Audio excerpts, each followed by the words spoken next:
Have you ever wondered what drives the self-destructive tendencies in modern neurotics? Could it be linked to the archetypal scenario of the lover opposing the formidable mother? This dynamic plays an integral role in the suicides of many modern neurotics and also significantly influences the awareness of the adolescent, where the adversary is the archetypal representative. The negation, the self-denial, and the accumulation of destructive tendencies of this era all resonate in this time, as does the interest and curiosity for what is emotionally engaging, but also dangerous. The end of adolescence is symbolized by the successful fight of the hero, just as initiation rites symbolize. Young people who commit suicide during adolescence represent those who succumb to the dangers of this battle, which still takes place today, simply on a subconscious level. Their self-destruction and their self-division are visible. The strugglers are portrayed as negative and as lost heroes.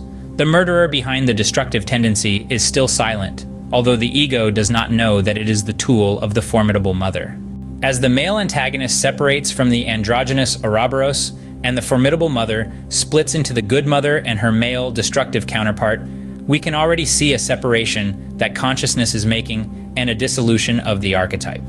This separation and the rise of the sibling conflict, the twisted twins, symbolize an important stage in the dissolving of the Ouroboros, the separation of the world parents, and the establishment of ego consciousness.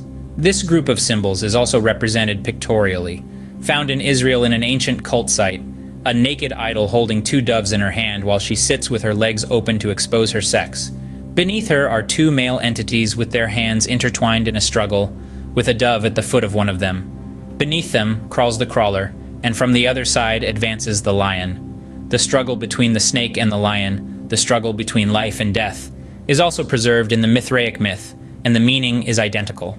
This patriarchal religion had several variations, but in the cult images of bull sacrifice, we find under the bull a lion and a snake symbolizing day and night, and heaven and earth. The whole is surrounded by the representatives of life and death, two young people with torches, one raised and one lowered. In the womb of the formidable mother, where the opposites were originally, appears here symbolically only as the mortar, promising rebirth, and the two animals appear as they rush towards it. A male religion like Mithraism could not contain direct representations of a subpersonal female entity. In conclusion, the archetypal lover's opposition to the formidable mother plays a significant role in the self-destructive tendencies of modern neurotics and significantly influences the maturing consciousness. The separation of the male antagonist from the androgynous Ouroboros and the splitting of the formidable mother into the good mother and her male, destructive counterpart symbolizes an important stage in the dissolving of the Ouroboros, the separation of the world parents, and the establishment of ego consciousness.